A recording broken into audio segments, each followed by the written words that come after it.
Chào tất cả các bạn, hôm nay tôi sẽ giới thiệu cho các bạn về dòng máy khoan từ BDS MAK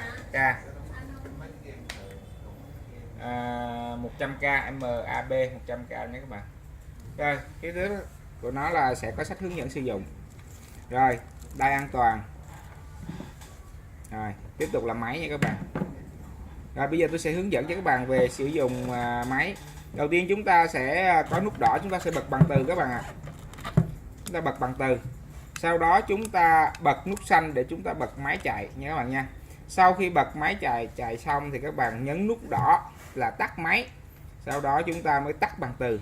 Tránh trường hợp các bạn làm tắt ngang, máy đang chạy các bạn tắt bằng từ nó sẽ bị đoản mạch và nó sẽ bị cháy máy nha các bạn nha. Đấy. Nè, tôi sẽ hướng dẫn lại cho các bạn nè. Bước đầu tiên chúng ta sẽ bật bằng từ. Rồi chúng ta nhấn nút xanh. Sau khi khoan xong chúng ta bấm phím đỏ tắt máy và chúng ta sẽ tắt bằng từ. Chúng ta tuyệt đối chúng ta không làm như thế này nha các bạn nha.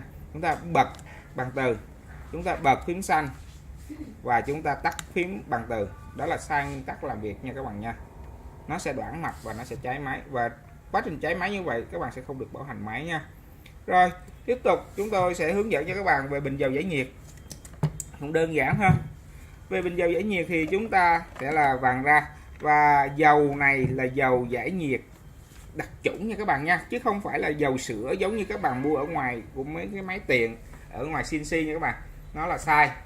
Và phía bình dầu giải nhiệt này nó sẽ có một cái van, chúng ta mở, chúng ta muốn mở nhỏ thì chúng ta mở vừa thôi các bạn, và lớn thì chúng ta xả ra hết luôn.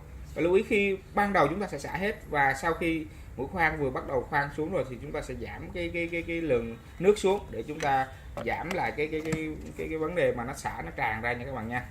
Rồi tiếp tục là cái mũi khoan. Chúng tôi sẽ hướng dẫn. Cái này là mũi khoan máy MA 100K sử dụng bằng đầu khoan khớp. Đầu khoan khớp là khớp nối nhanh đó, giống như khớp nối nhanh đó các bạn. Rồi chúng ta chỉ cần là rút lên, kéo lên, tôi sẽ kéo cho các bạn xem. Rồi kéo lên và chúng ta gắn mũi khoan vô thôi. Rồi bây giờ tôi sẽ gắn mũi khoan cho các bạn xem ha. Rất là đơn giản các bạn. Nó có một cái ngàm. Đây, nó có một cái ngàm này các bạn. Chúng ta sẽ làm cái ngàm này ha. Rồi chúng ta sẽ gắn vào, kéo lên các bạn. Kéo lên. Nè, nó hơi vướng tay. Rồi, chúng ta đẩy vào. Rồi, nhả ra. Chúng ta xoay các bạn. Xoay cái mũi cái là nó sẽ dính.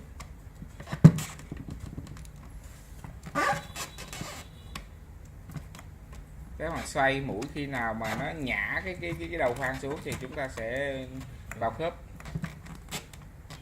Giờ tôi xếp cái tay tôi nó bị cứng.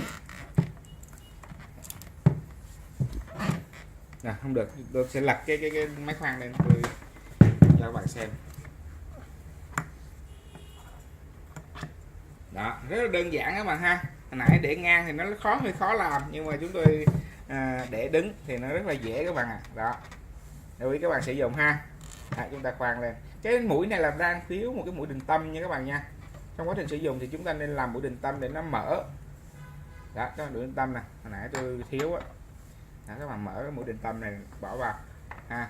Rồi tôi vừa giới thiệu xong và hướng dẫn sử dụng cho các bạn về dòng máy khoan MAB 100K. Các bạn yêu thích kênh của tôi, các bạn có thể nhấn subscribe để hỗ trợ tôi làm một số hàng chính hãng mới.